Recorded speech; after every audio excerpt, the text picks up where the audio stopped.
Preparatory examination subject science ಬಗ್ಗೆ ಸ್ವಲ್ಪ ಕೆಲವೊಂದು ಟಿಪ್ಸ್ ಹೇಳೋಣ ಸ್ಟೂಡೆಂಟ್ಸ್ಗೆ ಅಂತೇಳಿ ಅನ್ನಿಸ್ತು ನನಗೆ. ನೋಡಿ, ಸೈನ್ಸು ಎಕ್ಸಾಮ್ ಬರೀಬೇಕಾದ್ರೆ ನೀವು ಎಕ್ಸಾಮ್ ಹಾಲಲ್ಲಿ ಕ್ವಶನ್ ಪೇಪರ್ ನಿಮ್ಮ ಕೈಗೆ ಕೊಟ್ಟಾಗ ಏಕ್ದಮ್ ಸುಮ್ಮನೆ ಬರ್ಕೊಂತ ಹೋಗೋದಲ್ಲ, ಒಂಥರ ಸ್ಟೋರಿ ಥರ. ಫಸ್ಟು ನೀವು ಅಪ್ಲೈಯಿಂಗ್ ಫಸ್ಟು ಏನು ಮಾಡಬೇಕಪ್ಪ ಅಂದರೆ first read the question paper compulsory ಅವ್ರ ಕಾನ್ಸಂಟ್ರೇಷನ್ಲಿ ನೀವು ಫಸ್ಟ್ ರೀಡ್ ಮಾಡಬೇಕು. ಆಮೇಲೆ ಸೆಕೆಂಡ್ ಒನ್ ಏನಪ್ಪ ಅಂದ್ರೆ attend the regular to question to answer. ನೋಡಿ, ಒಂದು ಕ್ವಶನ್ ಬಿಡಿದಂಗೆ ನೀಟಾಗಿ ನೀವು ಒಂದೊಂದೇ ಕ್ವಶನ್ ಟು ಆನ್ಸರ್ ಮಾಡ್ಕೊಂತ ಬರಬೇಕು.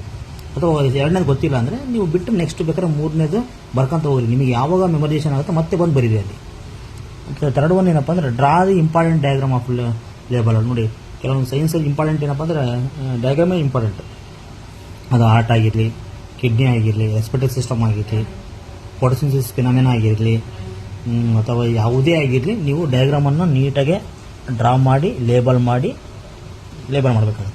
ಎಕ್ಸ್ಪ್ಲೇನ್ ಕೇಳಿದ್ರೆ ಎಕ್ಸ್ಪ್ಲೇನ್ ಮಾಡಿ, ಎಕ್ಸ್ಪ್ಲೇನ್ ಕೇಳಿಲ್ಲ ಅಂದರೆ ನೀವು ಮಾಡಿಕೊಡ್ದು. ನೆಕ್ಸ್ಟು ಇಲ್ಲಿ 4ನೇದು ಏನಪ್ಪ ಅಂದರೆ ಡೋಂಟ್ ಓವರ್ ಆನ್ಸರ್ ರೈಟ್. ನೋಡಿ, ಸೈನ್ಸಲ್ಲಿ ಓವರ್ ರೈಟ್ ಬರೆಯೋಂಗಿಲ್ಲ. ಅಲ್ಲಿ ಎಷ್ಟು ಕೇಳಿರ್ತಾರೆ ಅಷ್ಟು ಮಾತ್ರ ಸೀಮಿತವಾಗಿ ಆನ್ಸರ್ ಮಾಡಬೇಕು. 2 ಮಾರ್ಕ್ಸಿಗೆ ಎಷ್ಟಿರುತ್ತೆ ಅಷ್ಟೇ ಬರೀಬೇಕು, ಪುರಾಣ ಎಲ್ಲ ಬರೆಯೋಂಗಿಲ್ಲ. Next depend upon the question to answer right ಅಂತ ಅಲ್ಲಿ. ನೆಕ್ಸ್ಟು 5ನೇದು ಏನಪ್ಪ ಅಂದರೆ ಎಕ್ಸ್ಪೆರಿಮೆಂಟ್ ಇನ್ ಕೆಮಿಸ್ಟ್ರಿ. ನೋಡಿ, ಕೆಮಿಸ್ಟ್ರಿ ಒಳಗಡೆ ಕೆಲವೊಂದು ಎಕ್ಸ್ಪೆರಿಮೆಂಟ್ ಮೇಲೆ ನಾವು ಎಕ್ಸ್ಪ್ಲನೇಷನ್ ಮಾಡಬೇಕಾಗುತ್ತೆ. ಅಂಥವನ್ನು ನೀವು ಭಾಳ ನೀಟಾಗಿ ಎಕ್ಸ್ಪ್ಲನೇಷನ್ ಮಾಡಬೇಕು. ನೆಕ್ಸ್ಟು ಡಯಾಗ್ರಾಮ್ ಮುಖಾಂತರನೇ ಹೇಳ್ಬೇಕಾಗುತ್ತೆ. ಅವನು ವಿತೌಟ್ ಡಯಾಗ್ರಾಮ್ ನೀವು ಮಾಡಿದರೆ ಏನಾಗುತ್ತಪ್ಪ 4 ಮಾರ್ಕ್ಸ್ ಇದ್ದರೆ ನಿಮಗೆ 2 ಮಾರ್ಕ್ಸ್ ರಿಡ್ಯೂಸ್ ಆಗುತ್ತೆ.